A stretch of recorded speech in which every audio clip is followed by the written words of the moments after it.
বলতে পারছি না, আমি আপনার কথা ক্লিয়ার শুনতে পারি না, কানের মেশিন লাগানো নাই। বলছিলাম যে আপনি ফেসবুকে নাম্বার দিয়েছিলেন, আচ্ছা। সেখানে দেখলাম যে রুমমেট একটা ছেলের একটা নাম্বার ইয়েতে আমরা দেখেছি। এসে আসলে আপনি কাউকে সন্দেহ করছেন কি? না না, আমি সন্দেহ করছি একজনকে, আমার পরিচিত না, একদম আননোন। তবে যেই মেয়েটা নাম্বার দিয়েছে এই মেয়েটা আমার পরিচিত। ওরা একটা গ্যাং এর মতো বিভিন্ন মেয়েদেরকে এই ধরনের ব্ল্যাকমেলিং করার চেষ্টা করে। আনফরচুনেটলি সে মনে হয় আমার ব্যাকগ্রাউন্ড বা আমার সম্পর্কে জানে না, সিম্পল একজন নায়িকা ভেবে এই কাজটি করেছে। তো সে জানে না যে আমি এটা নিয়ে আমি যে অরিড হবো, কারণ সাধারণত এই ধরনের ফোন আমার কাছে আসে না। এই ফোনটা স্পেসিফিক ভাবে আসার কারণে আমার নিজের কাছে একটু আমি চিন্তিত, এবং বিভিন্ন ধরনের যেগুলো আমি বলতে পারছি না আমার কাছে প্রুফ আছে।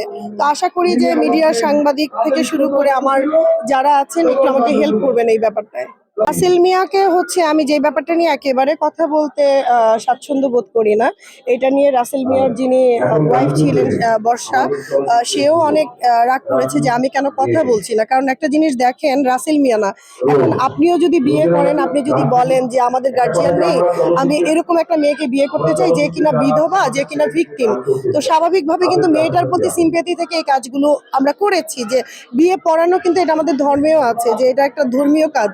তো সেই ধর্মীয় অনুশোচনা থেকে করেছি। এবং রাসেল মিয়া আমাকে আপু বলে ডাকে, বোন বলে ডাকে, সেই বোন হিসেবে আমি তাকে যতটুকু দেখেছি ভালো দেখেছি। এখন স্ত্রী হিসেবে বা তার প্রেমিকারা কি বলবে সেই দায়িত্ব আমার আপনার না, সেটা তাদেরই একান্ত ব্যক্তিগত ব্যাপার।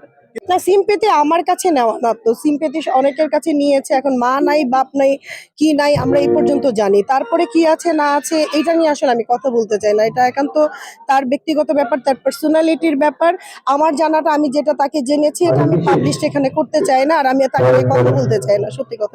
না বলে তো আপনি দিলেন, আমি এখন আর কি বলতে পারি এখানে, বলেন, বললে আপনি তো বলছেন। আমি এই ব্যাপারটা নিয়ে কথা বলতে চাই না। আজকে পিকনিক, রাসেল মিয়া কেন্দ্রিক কোনো অনুষ্ঠান, দ্যাটস ওয়াই এই পর্যন্ত আমরা থাকি। আমরা পিকনিকের আনন্দ করি, ফিল্ম ক্লাবের পিকনিক, খুব আনন্দ করছি, ভালো লাগছে। আর আকাশ নিবিড় ভাইকে দেখে আরো ভালো লাগছে আমার।